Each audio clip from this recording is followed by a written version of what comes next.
xoolee jakartamaan yi taximaan yi jaaykatu fëgg jaay bi marché taaba yi ak li ni mel ñoo gën a fës ci seen électorat te ñoom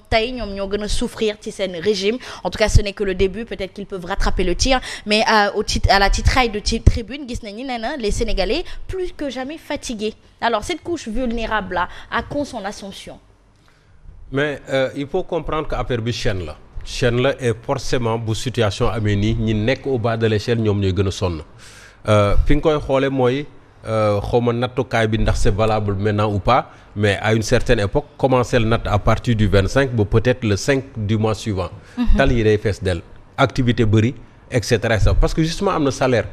et ñu bëri ñi am salaire wala ñu néew ñi am salaire parce que au Sénégal c'est assez relatif. Fonctionnaires yi boo jëlee fonctionnaires yi ak secteur privé bi peut-être mu xaw a tane pour avoir peut-être benn pourcentage bu acceptable ñiy jot salaire après ñoom xaalis boobu ñuy dépenser day duggaat ci secteur informel bi à commencer par le marché le transport les hydrocarbures et cetera et cetera donc ñi nekk secteur boobee ñoom ñooy njëkk jot ci xéewal yi. li ci des doog a wàcc donc ñi nekk au bas de l'échelle. tey jii ñoom ñooy gën a sonn. bu fekkee ne ni ci kaw fayeekuwuñu ñoom duñu mën a gaaw a jot dans les ateliers c'est pareil balaa ngaa mën a commander sax peut-être ay meubles chez le menuisier wala ay bunt et cetera mais il faudrait-il que nga am xaalis wala nga yaakaar ko. donc bu yow sa activité demul boo amul salaire et cetera yaakaaroo xaalis fenn doo mën a dem commander donc du coup le menuisier métallique est impacté. Menuiserie bois. Ébéniste est impacté le transport est impacté ak yeneen donc processus bi noonu mais tey jii la situation est telle que ñun xamuñu fu ñu jëm et je pense que depuis très longtemps les économistes sont d'accord sur la question. Il faut que le Sénégal arrive à produire de la richesse parce que tant que richesse boobu ñun mënuñu ko am fii ci biir réew mi du sotti. ma jox la beneen exemple par rapport ak li ñu doon wax démb semence yeeg campagne agricole bi et cetera mais dafay des parce que li ci ëpp il faut pour man revoir la notion de souveraineté alimentaire. xam nga fan lay commencer pour man parce que fii sunu biir réew dañ koy natt juste ci ay quantité des projections de production de riz. Parce que ñun ceeb la ñu gën a béy mais boo mënul am riz bi entièrement par rapport à des quantités par exemple 100 kilos yi nga bëgg ci weer wi mais au moins amal à côté 30 kilos ceeb 40 kilos mbokk. Dugub ji et cetera mais c'est tout un ensemble qui devra pour varier un peu et réussir cette autosuffisance alimentaire mais autosuffisance en riz boo confondre autosuffisance en riz ak autosuffisance alimentaire mais à côté du riz il y a plusieurs autres denrées yoo xam ne ñun war nañ ko mën a lijjantil suñu bopp d'autant plus que boo xoolee un peu le découpage dans le nord on fait du riz dans le sud on fait du riz mais dans le centre il y a beaucoup de mil boo xam ne ñu ngi koy produire dans le Ndiambour il y a beaucoup d'arachide boo xam ne ñu ngi koy produire y compris dans le Bawol boo ñëwee dans le département de Tivaouane il y a beaucoup de manioc le département de Tivaouane aujourd'hui est la capitale de la culture du manioc et sénégalais yu bëri xamuñu ko yeneen même dans le Sine et une partie du Saloum on cultive également du riz mais yooyu yëpp nañ ko engranger mettre ko en commun xool nu ñu koy réussir ba ki nga xam ne mënul jot ci ceeb bi au moins mu jot ci dugub ji wala yeneen mais on se concentre seulement sur l'aspect riz après gouvernement bi bu ñëwee ñuy naxee béykat yi ak gerte goo xam ne bu ñu lay jox jiw bi du baax engrais bi da nga koy séentu du ñëw tool bi boo béyee ba pare yow concentré nañ la ci gerte de telle sorte que taloo béy dugub taloo béy leneen mais bu gerte amul après béykat yi dañuy sonn mais est-ce que du ñàkk impliquer les acteurs du secteur moom moo indi li ngay wax ni mooy réeroo boobu nga xamante ni ñoom duñu xam où donner de la tête confusion entre autosuffisance en riz et autosuffisance vraiment alimentaire mais on revient un peu sur les emprunts Sénégal a ngi leb rek ci taux yi nga xamante ni dégg naa selon Tribune ëpp na taux yi Macky Sall doon lebee te bu ñu continuer noonu danañ ëpp leb que Macky Sall ci nguuram toutes les années confondues. waaw Asma loolu c'est normal c'est-à-dire que yow tey ba ma doon abbu. lan laay njëkk a xool mooy ndax mën nga ma rembourser am nga capacité rembourser ma. bu fekkatee nag dama xool ne yow mii kat déjà li nga leb dafa bëri comme mën nga am jafe-jafe pour rembourser ma donc man pour ma am garantie damay yokk li nga xamante ni moo di intérêt bi. loolu moo andi situation bi ngay gis. mais lu ñu dugal ci wàllum yokkum intérêt tout de suite on a toujours emprunté le Sénégal a toujours pris des prêts et cetera on a toujours nos ressources yi nga xamante ni moom la ñuy mën a porter en garantie pourquoi aujourd'hui les taux s'enflamment ou c'est dû aux chiffres. defal daaka xaaral xam nga tey dafa am structure yoo xam ne bu ñu lay lebal. dañ lay defal loo xam ne nii mooy gën a yomb ci yow comme lu mel ni FMI. Fonds monétaire international. FMI boobu noonu ci nguuru Macky Sall am na xaalis bu bëree bëri defe naa 1800 milliards francs CFA bu ñu waroon jox. côté yooyu xam nga dollar bi day yëg ko wàcc quoi moo tax noonu ko mën a waxee mais jàppal ñu jot a libéré xaaj bi balaa ñuy libéré xaaj bi léegi ci la Ousmane Sonko wax waxam ji léegi ñu téye seen loxo xam nga donc foofu noonu dafa am xaalis bu bëri bu waroon ñëw fatt nañ ko xam nga. léegi bu fekkee ne itam ki lay lebal kay amul doole moom du la mën defal lu xéwale parce que déjà moo amul doole yow fan ngay lebee ay Côte d'Ivoire.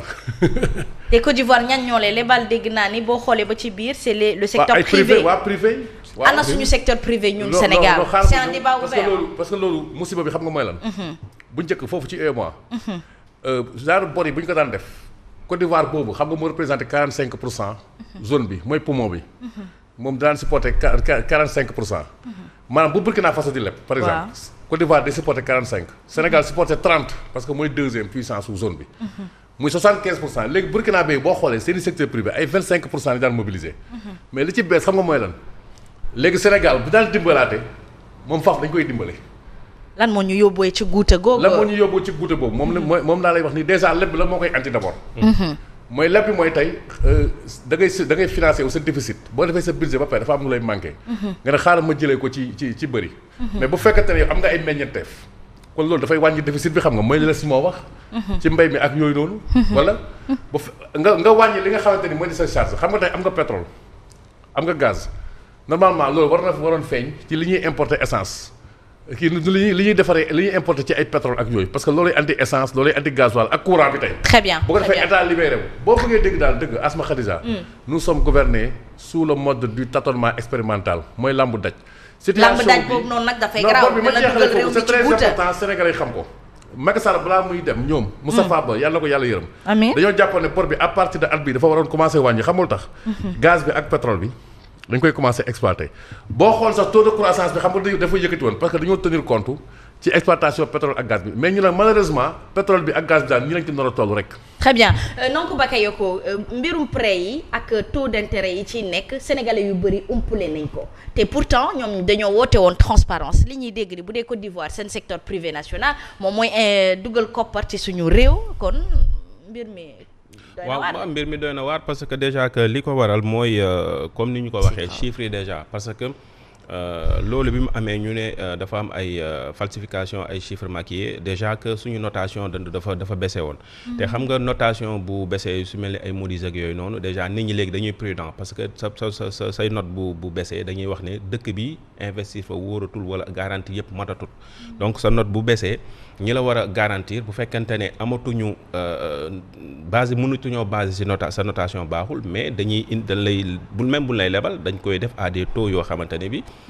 taux yu xaw a élevé parce que tamit loolu il faut le dire doo dugal sa xaalis foo xam ne wóorut loolu benn la leneen li également moom mooy que mooy mbirum bor bi également xam nga réew mu nekk da ngay leb mais lii yëpp man rek mooy li ñu doon wax dafa mel sax démb laa ko doon wax lii yëpp wax moo ñu ko yóbbee moi je pense que aujourd'hui il faut que ñu xoolaat ni ñuy def mais tey jii ñëpp gis nañu ne le secteur privé national ba léegi nii doole bi mu war a am Sénégal amu ko exemple démb bi ma seetaanee vidéo boobu nga xam ne ñoom kii defoon nañu ko l'ancien ministre Pape Malick Ndour doon joxe ay indication ci li nga xam ne moom mooy UEMOA titre mais boo fa duggee da ngay gis ne c'est vrai que Sénégal investisseurs étrangers yu su mel ni waa ivoiriens yi ñoom ñoo ëpp lu ñu dugal xaalis alors que boo duggee ci lépp Côte d'Ivoire ñoom ce sont seeni doom ñoom ñoo investir prêts yi nga xam ne moom la seen état soxla à hauteur de 98%. D'où l'importance maintenant de créer justement des entrepreneurs. Il faut que ñu jàppale suñu secteur privé national. C'est vrai que à chaque fois dañ koy wax mais dans la réalité mais xoolal ñaata marché la ñuy nangoo ci sénégalais peu fii nii dañ ko nangu ci sénégalais jox ko espagnol leneen ak leneen dañ koy nangu fii jox ay waa bitim réew. Et loolu noonu yëpp boo ko accumulé mais day tax ba sa secteur privé national du am doole bi nga xam ne moom la soxla moo tax boo bëggee boo ubbee emprunt obligataire mais ñeneen ñooy dugal seen xaalis parce que nit balaa moo lebal état am day fekk mu yor ko mais déjà que le secteur privé national ñu ngi daw ci ñaata milliards yoo xamante ne bii moom mooy dette intérieure bi tey ay mille milliards la. je pense mais non nag suñu leen déggee Simon Pierre Faye liñ fi wax yëpp. man de tiit naa ci suñu koom-koom ci suñu ci ëllëgub Sénégal ci taxawaayub Sénégal à l'international parce que Sénégal nag man bi ma juddoo ba tey nag mosuma ko gis mu bokk ci benn liste noire ci ab réew yi nga xamante ni dañuy tere ay doomam dem fa tey gis nañ Sénégal dugg ci guuta googule bokk ci ana lan moo ko wundu tey ci wàllum économie ñu gis ne ni suñu taxawaay dafa dellu ginnaaw bu baax